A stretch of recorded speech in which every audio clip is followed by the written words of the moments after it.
dalam kehidupan kami, yang memampukan kami untuk terus melihat segala kebaikan, kemurahan Tuhan, penyertaan Tuhan di sepanjang kehidupan kami. Sekali lagi kami bersyukur karena Tuhan masih memberi kami kesempatan untuk kami bisa datang, berkumpul bersama, beribadah, memuji, menyembah Engkau.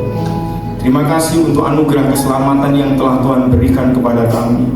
Terima kasih untuk kesempatan hidup yang masih Tuhan berikan kepada kami, sehingga kehidupan kami bisa memuji, menyembah Tuhan, menjadi alat untuk hormat dan kemuliaan nama-Mu. Tuhan, sempurnakanlah ibadah kami dengan kebenaran firman Tuhan yang akan kami baca, kami renungkan.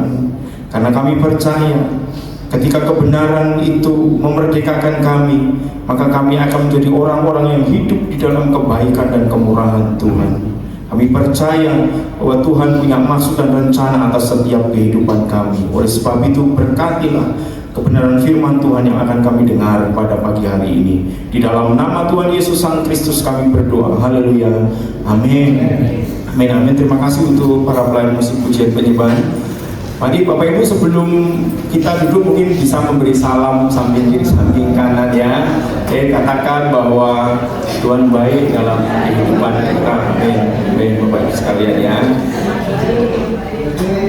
Tentu bersama-sama kita, mungkin saya bisa mewakili ya, karena saya sampai hari ini masih merasa bagian dari GBI Rema, maka keluarga di tempat ini, maka kami seluruh sidang jemaat GBI Rema ikut berbelasungkawa ya, Om, Tante, Bapak Ibu Gembala atas berpulangnya Om Tok ya.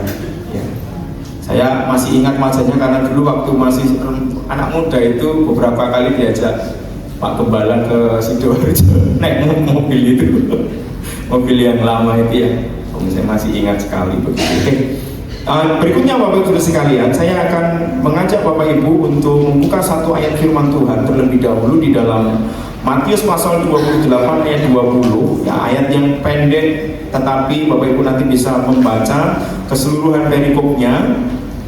Ini adalah perkataan Tuhan Yesus sendiri yang mengatakan demikian, dan Matius 28 ayat 20, demikianlah firman Tuhan.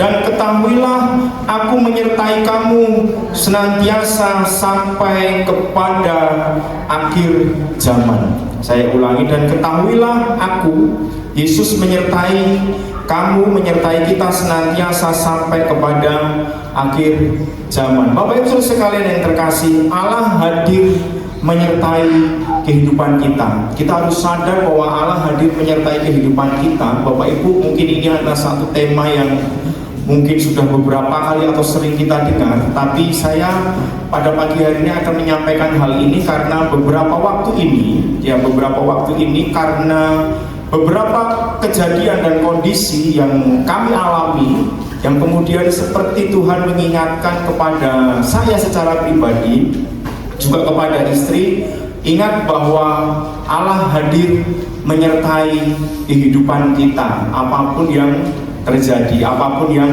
kita alami hari-hari ini. Bapak Ibu sekalian terkasih, di dalam kehidupan kita ya, ketika kita merasa bahwa doa kita mungkin dijawab seperti apa yang tidak seperti apa yang kita harapkan, ketika mungkin kita merasa bahwa pergumulan kehidupan kita semakin besar, ketika mungkin ada penyakit yang kita alami, yang katanya Tuhan Maha Penyembuh tetapi Tuhan tidak menyembuhkan kita, yang katanya Tuhan memberikan kita senantiasa sukacita walaupun tidak sepenuhnya tepat, karena ada kata selalu di situ.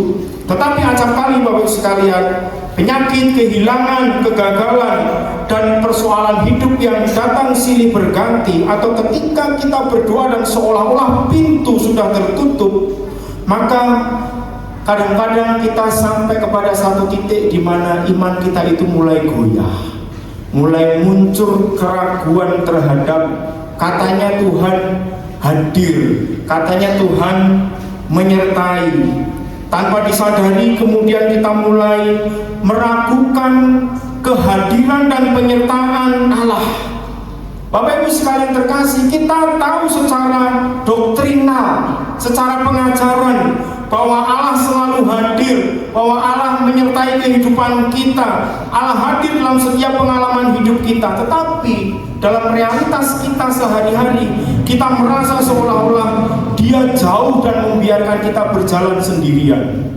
Beberapa waktu yang lalu ada anak mahasiswa kami yang terjun ke dia PPL, kemudian melayani di sebuah gereja. Pulang dia kemudian bertemu kepada saya, menyampaikan begini, Pak, ada satu kasus di jemaat yang terjadi. Apa kasusnya?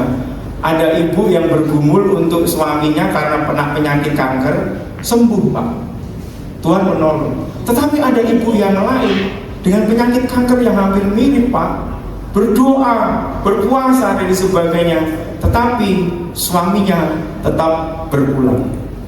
Ibu itu ragu Pak, saya harus memberi jawab seperti apa dan bagaimana. Kemudian saya diam sejenak dan saya katakan demikian kepada mahasiswa kami.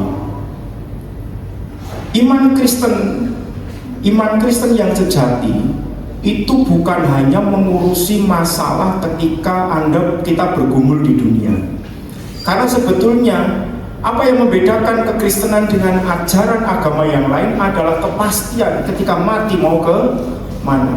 Jadi kalau kemudian itu hanya ditarik kepada Tuhan harus baik karena harus selalu mengurusi kehidupan kita di dunia, Tuhan dikatakan baik kalau seluruh doa kita harus dijawab, ya seluruh penyakit harus disembuhkan, tidak seperti itu. Toh pada kenyataannya adalah, perhatikan di sini, mungkin bapak itu sembuh dan Tuhan biarkan masih hidup beberapa waktu. Mungkin bapak yang satunya tugasnya sudah selesai. Tetapi kalau dia beriman, percaya kepada Yesus, sebetulnya disitulah kepastian daripada kekristenan. Jawaban sesudah mati mau ke mana. Maka itu disebut dengan iman kekristenan yang sejati. Nah Bapak Ibu sekalian yang terkasih, kita kadang-kadang diperhadapkan dengan situasi-situasi yang demikian, sehingga kemudian seperti yang disampaikan oleh mahasiswa kami itu adalah ragu. Katanya ada Tuhan, katanya ada Yesus yang menyertai, katanya ada Yesus yang hadir dalam kehidupan kita. Padahal Bapak sekalian yang terkasih, Alkitab berulang kali menegaskan bahwa Allah itu tidak pernah meninggalkan umatnya. Yesus sendiri mengatakan, dan ketahuilah aku menyertai kamu senantiasa sampai kepada akhir zaman. Sehingga kehadiran Tuhan, penyertaan Tuhan itu tidak ditentukan oleh apa yang kita rasakan, melainkan oleh janjinya yang sebetulnya tidak pernah gagal dalam kehidupan kita. Bapak Ibu sekalian terkasih, di situ sebetulnya kita pun diajar bahwa okelah kita adalah orang percaya, okelah kita adalah orang yang mungkin rutin beribadah, kita berdoa, tetapi kadang-kadang kita itu kayak semacam amnesia, kita itu kayak semacam lupa tentang kehadiran Tuhan dan penyertaan Tuhan dalam kehidupan kita. Ketika Tuhan berjanji bahwa Dia hadir dan menyertai, maka sebetulnya itu adalah janji yang bersifat pasti. Kita itu sadar atau tidak sadar bahwa Allah itu hadir menyertai kehidupan kita. Bahkan ketika kita seolah-olah merasa tidak melihat pekerjaannya, Allah tetap bekerja. Ketika kita tidak bisa merasakan kehadirannya, sebetulnya Dia tetap menyertai langkah kehidupan kita. Sebab Allah adalah Allah yang disebut dengan Immanuel, ya, Allah yang menyertai umatnya. Maka Yesus justru menegaskan, ketahuilah aku menyertai kamu senantiasa sampai kepada akhir zaman. Itu adalah janji yang sangat penting dalam kehidupan kita, sehingga kita diingatkan bahwa ada Tuhan yang hadir dalam kehidupanmu dan kehidupanku. Ada Tuhan yang hadir menyertai kamu dan menyertai aku. Dan janji ini tentu tidak hanya diberikan dong kepada para murid pada waktu itu. Janji ini juga berlaku dalam kehidupan kita. Sehingga apa? Penyertaan Kristus Kehadirannya itu tidak bisa dibatasi oleh tempat, waktu maupun keadaan. Dia hadir dalam sukacita maupun mungkin ketika kita sedang sedih, dalam keberhasilan maupun kegagalan kehidupan kita, dalam kesehatan maupun kelemahan. Bapak Ibu sekalian terkasih, Dia adalah Allah yang hadir di dalam kehidupanmu dan kehidupanku. Dia adalah Allah yang menyertai Bapak Ibu dan saya. Sehingga Bapak Ibu, mengapa kesadaran dan keyakinan bahwa Allah hadir menyertai kehidupan kita itu begitu penting dalam kehidupan kita? Yang pertama yang mau saya sampaikan sebagai perenungan yang Tuhan ingatkan beberapa waktu ini adalah ketika kita sadar atau kesadaran bahwa Allah selalu hadir menyertai kehidupan kita, itu akan mengubah cara kita itu menjalani yang namanya kehidupan.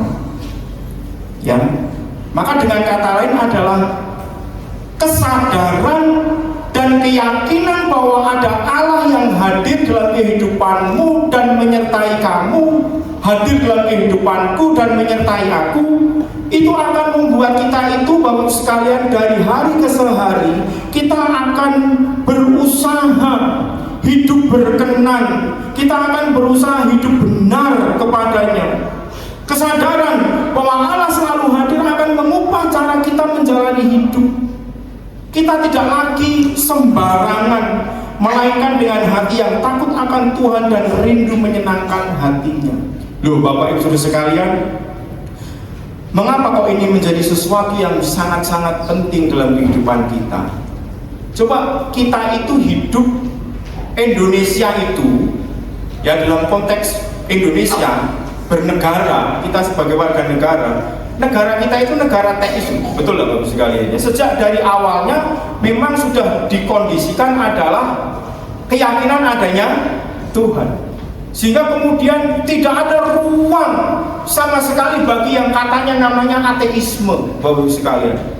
Ya, ateisme yang disebut dengan ateisme dogmatis karena negara kita, karena masyarakatnya harus beragama, yang itu harus terejawantahkan dalam KTP, Bapak Ibu sekalian, ya kan.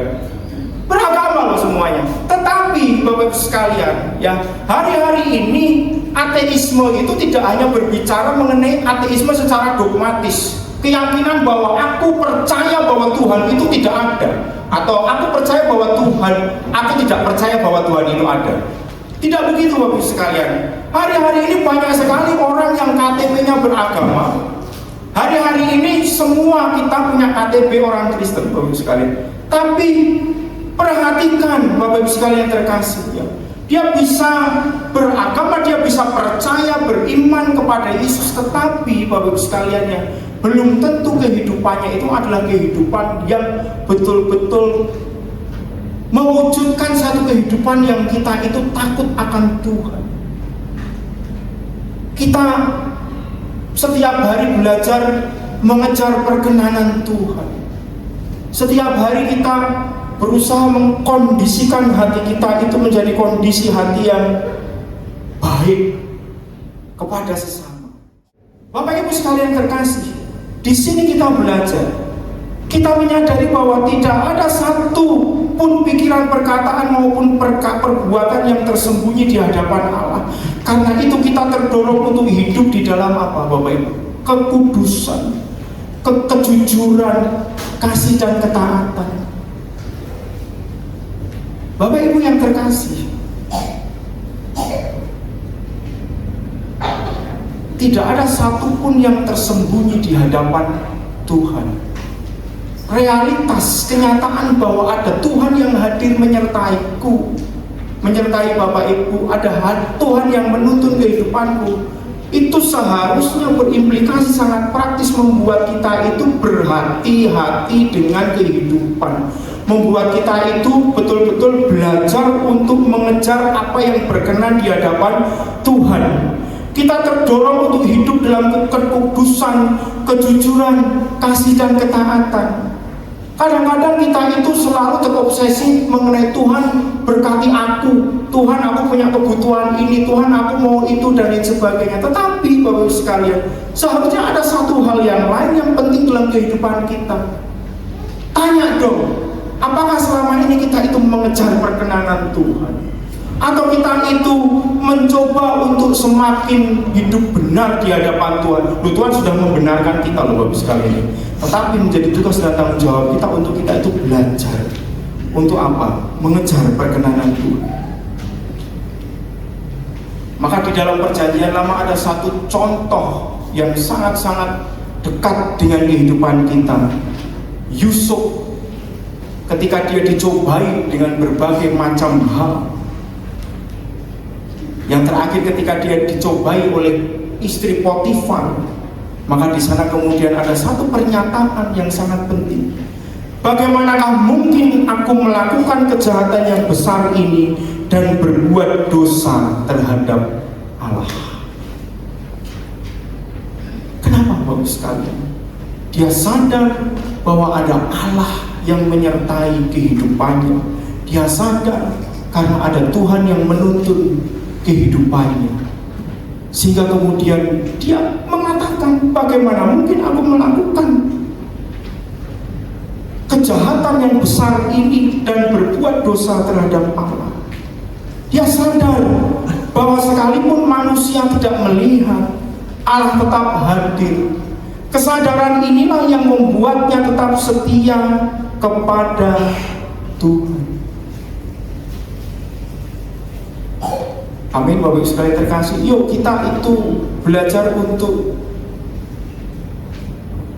tidak usah terlalu banyak menghakimi orang lain, tetapi lihat kepada diri kita sendiri. Apakah kita pribadi-pribadi yang sadar akan kehadiran Tuhan sehingga kita mengejar perkenanan Tuhan? Bapak Ibu sekalian terkasih, seharusnya ketika kita sadar bahwa ada Tuhan yang hadir menyertai, kita berhati-hati Bapak Ibu sekalian. Kita berhati-hati dengan kehidupan ini dalam banyak hal Bapak Ibu sekalian. Bapak Ibu ada satu buku buku sederhana yang saya baca. Saya tertarik karena judulnya memang dibuat menarik, walaupun kebenarannya adalah kebenaran yang mungkin sudah diulang-ulang beberapa waktu. Judul bukunya itu begini Bapak Ibu: Manipulasi Hidup, Tragedi Harta, Tahta dan Seksualita. Di buku itu judulnya begitu, Manipulasi Hidup, Tragedi Harta, Tahta dan Seksualita. Diberi sedikit pengantar, mengatakan demikian: harta, tahta dan seksualita itu tidak ubahnya sebuah pedang bermata dua. Di satu sisi dapat membawa satu rahmat yang luar biasa, tetapi di sisi lain bisa membawa fitnah bahkan laknat di dalam kehidupan kita. Kemudian ada 3 bagian utama yang dijelaskan di buku tersebut. Yang pertama, subjudulnya adalah tragedi harta. Menimba uang itu menguji iman. Di situ dijelaskan oleh sekalian ya. Menarik Bapak sekalian, tragedi harta, menimba uang itu menguji iman. Tragedi seksualita, berkebun cinta di padang gersang orang lain. Kemudian yang berikutnya ketika dia bicara mengenai tahta, meraih bintang dengan tangan, ada seorang yang disebut Machiavelli, menghalalkan segala cara. Dunia di mana kita hidup Bapak Ibu, kita belajar bahwa sepertinya kita menjadi manusia yang bermartabat, menjadi manusia yang baik, seolah-olah ketika ketiga hal ini tercapai dalam kehidupan kita.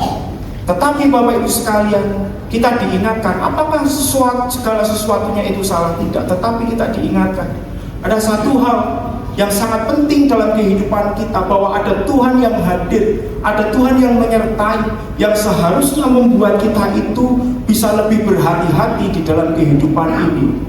Bapak Ibu sekalian terkasih, kita belajar hidup itu bukan hanya bicara mengenai apa yang aku dapatkan dari Tuhan, Tetapi hidup iman kekristenan itu juga berbicara mengenai aku itu semakin berkenan tidak di hadapan Tuhan. Aku itu menjadi orang yang semakin baik atau tidak. Aku itu menjadi orang yang semakin berkemurahan hati atau tidak. Aku itu menjadi orang yang egois atau tidak. Aku itu menjadi orang yang apa-apa mesti harus aku dapatkan dari Tuhan. Adakah kita memberi sesuatu untuk Tuhan? Itu bagian daripada iman kekristenan kita. Hari-hari ini kita hidup dalam sebuah manipulasi dunia yang juga mencengkram kekristenan kita adalah seolah-olah Tuhan menjadi Tuhan yang baik, yang maha besar. Kalau segala sesuatu yang tadi saya sebutkan, harta tahta, itu menjadi bagian yang integral dalam kehidupan kita, Bapak Ibu Saudara sekalian terkasih. Tidak demikian, Bapak Ibu Saudara sekalian. Ada Tuhan yang hadir, yang menyertai kehidupan kita, yang akan menolong kita dalam segala sesuatu di dalam kehidupan kita. Kita belajar untuk hidup benar. Kesadaran bahwa ada Tuhan, kesadaran bahwa ada hadirat Tuhan yang menyertai kehidupan kita itu, saya belajar, kita belajar. Itu akan membuat hidup kita itu tidak sembrono loh ya. Akan membuat hidup kita itu berhati-hati. Bapak sekalian terkasih, dan lebih daripada itu, hidup yang berkenan kepada Allah oleh karena ada Tuhan yang hadir, itu akan menghasilkan pembaharuan yang terus-menerus di dalam diri kita. Dunia mungkin bisa melihat bahwa manusia jasmaniah kita semakin merosot. Oleh karena apa? Oleh karena usia, oleh karena penyakit, oleh berbagai pergumulan hidup. Namun orang yang hidup di dalam kesadaran akan hadirat Allah dan berusaha hidup berkenan kepadanya, tidak akan mengalami yang namanya kemunduran roh secara rohani. Justru melalui setiap proses kehidupan, Allah itu sedang membentuk karakter kita, memurnikan iman kita, dan memperbaharui manusia batiniah kita agar semakin serupa dengan Kristus dan kita siap hidup di dalam kekekalan. Makanya Paulus kemudian mengatakan, sebab kami tidak tawar hati. Ya Paulus loh Bapak sekalian ya, orang yang menurut saya integritasnya begitu sangat luar biasa. Kehidupan yang secara sosial pada waktu itu sudah menguntungkan, dia pun tinggalkan.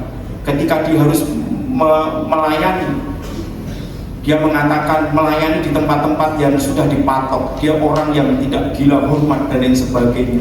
Sehingga kalau kita belajar dalam sejarah Alkitab, dari sisi sejarahnya Bapak sekalian, kita akan melihat gereja-gereja yang ada di Asia itu tidak dekat dengan Paulus, tetapi dekat dengan Rasul Yohanes. Karena memang itu bagian yang sudah Allah tetapkan berdasarkan pimpinan Allah Roh Kudus kepada Paulus. Paulus itu hanya dekat dengan jemaat di Efesus, itu menumpang. Tetapi Smyrna dan sebagainya itu dalam tradisi gereja lebih dekat kepada Rasul Yohanes. Dia mengatakan, sebab itu kami tidak tawar hati, tetapi meskipun manusia lahiriah kami semakin merosot, namun manusia batiniah kami dibaharui dari sehari ke sehari. Bapak Ibu yang terkasih, kita diingatkan semakin berkenan kepada Tuhan, maka kita akan semakin mengalami damai sejahtera dalam kehidupan kita. Cara-cara berpikir kita yang lama diperbaharui. Bapak sekalian, konsep-konsep kita yang lama yang kita anggap itu sebagai sesuatu kebenaran yang menguntungkan, ternyata kemudian kita seperti di depan cermin yang kemudian kita dikoreksi oleh kebenaran firman Tuhan yang kemudian memperbaharui kehidupan kita. Semakin kita belajar hidup berkenan kepadanya, semakin kita mengalami pertumbuhan rohani. Cara berpikir kita diubahkan, karakter semakin menyerupai Kristus, kasih kita semakin nyata, iman kita semakin teguh, dan pengharapan kita semakin kuat. Bapak sekalian, meskipun manusia jasmania semakin merosot, tetapi manusia batiniah kita diperbaharui dari hari ke hari. Bapak sekalian ya, Kita menjadi orang yang tidak lagi takut, khawatir dengan dunia ini, tetapi justru kita menjadi orang yang lurus, tegak lurus, oleh karena sadar ada hadirat Tuhan yang menuntun kehidupan kita. Yang kedua, Bapak Ibu sekalian, mengapa kesadaran akan hadirat dan penyertaan Tuhan itu penting dalam kehidupan kita? Yang kedua, Bapak Ibu, Allah itu turut bekerja dalam segala keadaan. Kesadaran dan keyakinan bahwa Allah hadir dan menyertai kehidupan membuat kita percaya bahwa tidak ada satupun peristiwa yang terjadi di luar kendalinya. Allah turut bekerja di dalam segala sesuatu. Ada saat-saat Bapak Ibu kita mengalami kehilangan, kegagalan, sakit, penyakit, penolakan, atau berbagai pergumulan hidup yang kita itu merasa begitu berat. Bapak Ibu sekalian ya, sebagai manusia kita seringkali tidak memahami mengapa Tuhan mengizinkan semua itu terjadi. Kan sebagai manusia yang tidak maha tahu kan kita selalu akan tiba pada titik kan, meskipun tidak dikatakan ya kan, tetapi dalam batin kita, mengapa semua ini terjadi, mengapa aku mengalami ini. Namun Bapak Ibu, iman mengajarkan kita bahwa Allah tidak pernah berhenti bekerja. Kehadiran dan penyertaannya itu sebenarnya menjamin bahwa ia sedang mengerjakan sesuatu yang baik, bahkan melalui keadaan yang tampaknya itu tidak baik menurut pandangan kita loh, Bapak Ibu sekalian ya kan. Makanya kembali lagi ayat firman Tuhan, Rasul Paulus menegaskan, kita tahu sekarang bahwa Allah turut bekerja dalam segala sesuatu untuk mendatangkan kebaikan bagi mereka yang mengasihi Dia, bagi mereka yang terpanggil sesuai dengan rencana Allah. Perhatikan bahwa firman Tuhan itu tidak mengatakan bahwa semua yang terjadi itu harus baik sesuai dengan karep Bapak Ibu dan saya. Tidak. Ya Bapak Ibu sekalian, semua yang terjadi harus baik sesuai dengan karepku Bapak Ibu sekalian ya. Tetapi Allah turut bekerja dalam segala sesuatu.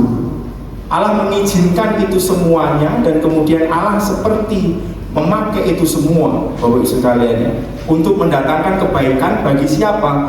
Bagi mereka yang mengasihi Dia dan bagi mereka yang terpanggil sesuai dengan rencana Allah. Bapak Ibu, kehadiran Allah mengubah cara kita memandang persoalan.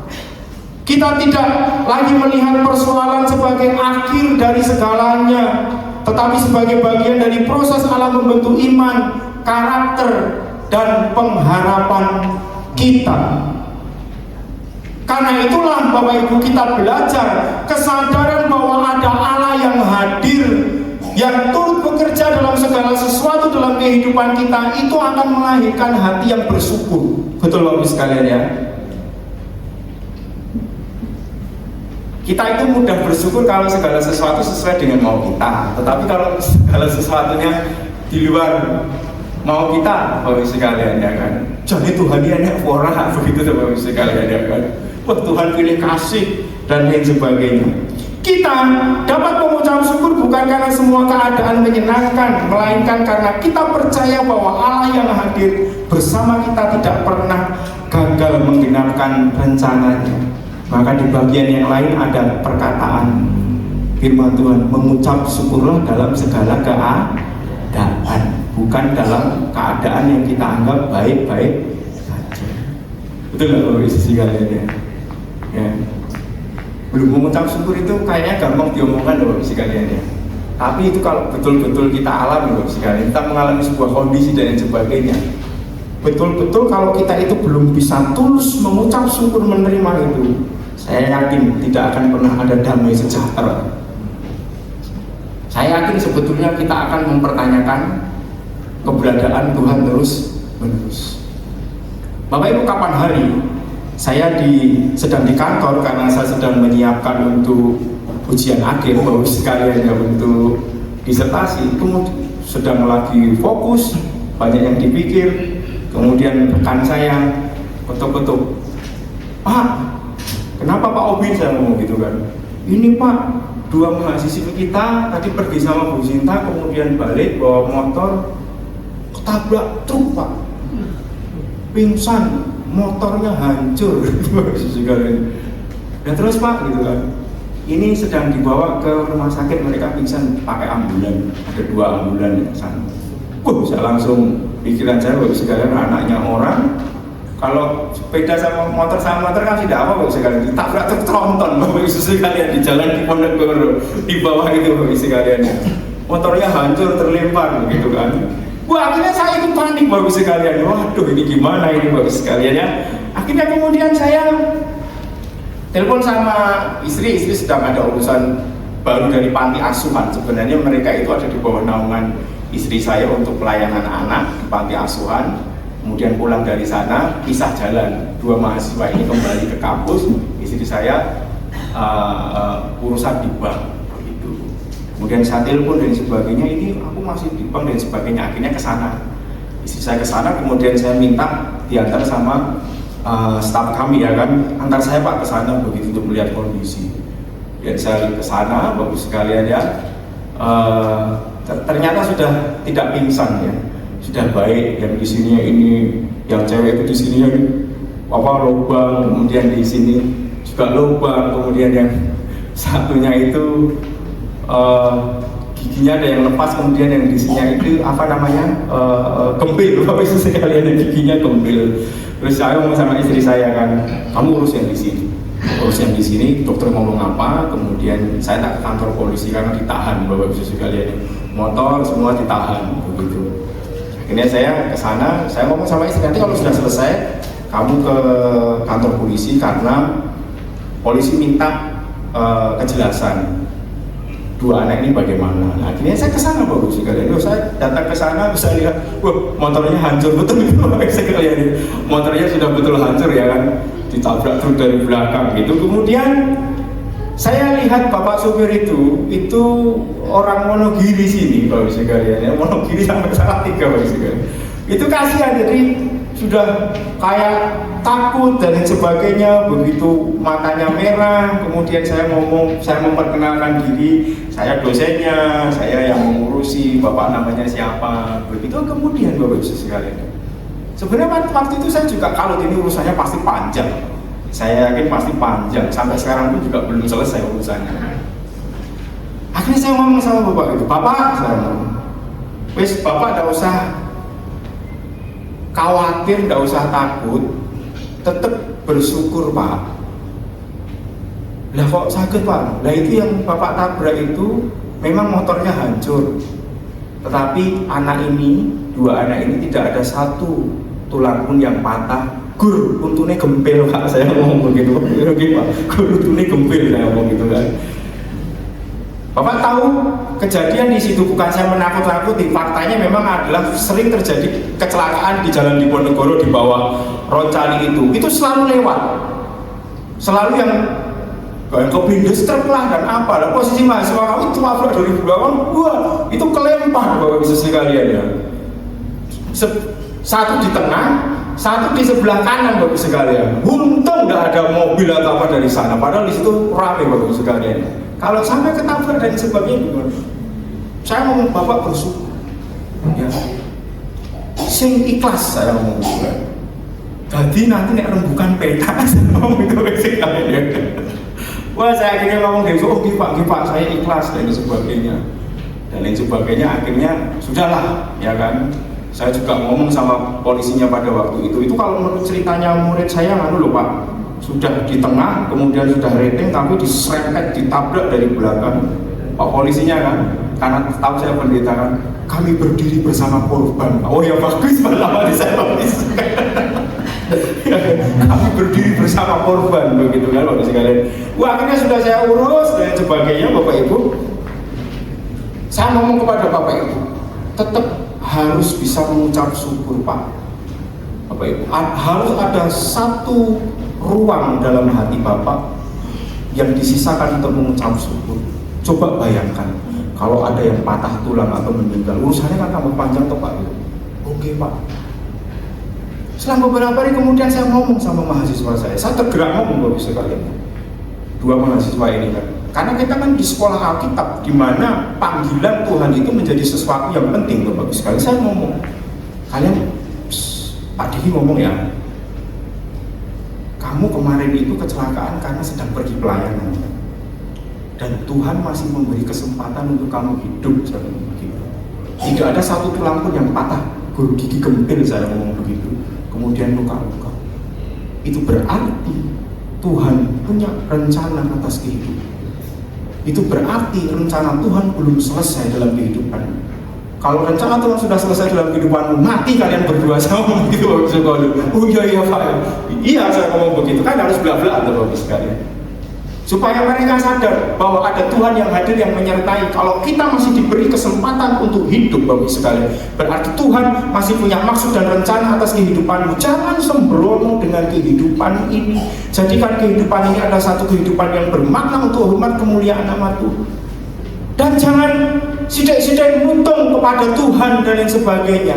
Ayo, ada hadirat Tuhan yang seharusnya membuat kita sadar, oh iya ya, dalam segala sesuatu Allah turut bekerja mendatangkan kebaikan bagi kita, sehingga kita kemudian bisa melihat dalam hal apapun yang kita anggap itu mungkin tidak menyenangkan bagi kita, mengecewakan kita, tetapi sebetulnya Tuhan hadir, Tuhan sedang menyatakan sesuatu yang baik dalam kehidupan kita. Amin Bapak sekalian terkasih. Oleh sebab itu, betul firman Tuhan, kalau kita sadar ada hadirat Tuhan, maka kita juga akan sadar bahwa Allah turut bekerja dalam segala sesuatu, sehingga dalam kehidupan kita selalu ada ruang untuk mengucap syukur di hadapan Tuhan. Mengucap syukur itu bukan hanya mulut loh Bapak Ibu, hati yang ikhlas. Oke Tuhan, bukan hanya sekedar suka-sukamu Tuhan, suka-sukamu Tuhan, tapi betul-betul berangkat dari dalam hati kita. Oke Tuhan, aku yakin dan percaya bahwa Tuhan ikut campur tangan di dalam semua yang terjadi, karena selalu ada Tuhan yang hadir menyertai kehidupan kita.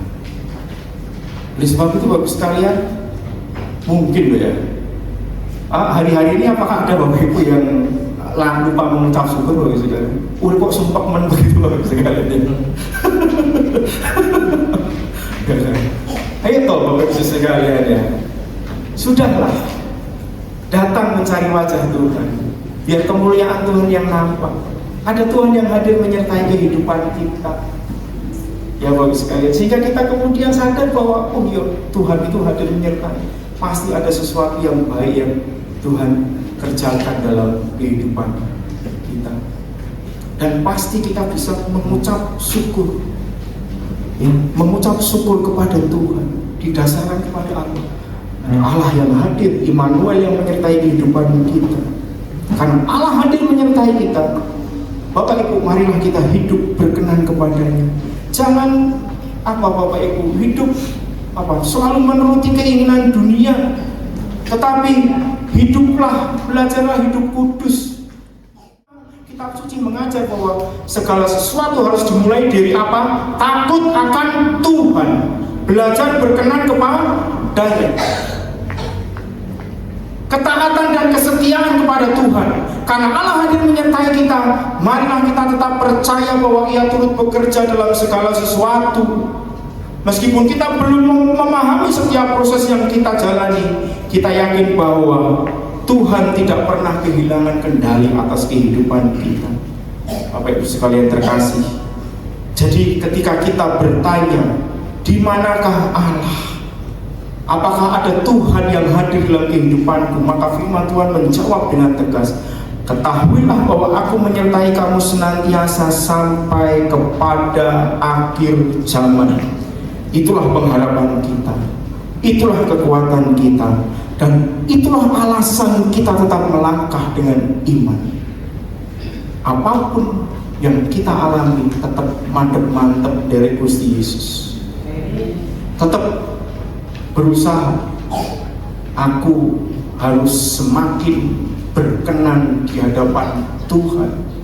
Meskipun manusia jasmani yang semakin merosot, tapi manusia kerohanianku harus diperbaharui, didasarkan pada kesadaran bahwa Tuhan hadir dalam kehidupan menyertai kita, Bapak Ibu sekalian. Dan dalam segala hal yang terjadi dalam kehidupan kita, sadarlah bahwa Allah turut bekerja dalam segala sesuatu untuk mendatangkan kebaikan bagi kita yang mengasihi Dia dan yang terpanggil sesuai dengan rencana Allah. Kita bisa melihat pasti Tuhan menyatakan yang terbaik di dalam kehidupanmu, sehingga kita bisa menaikkan syukur kita di hadapan Tuhan. Terima kasih Tuhan, terima kasih Tuhan. Terima kasih untuk kesempatan aku menjadi orang percaya.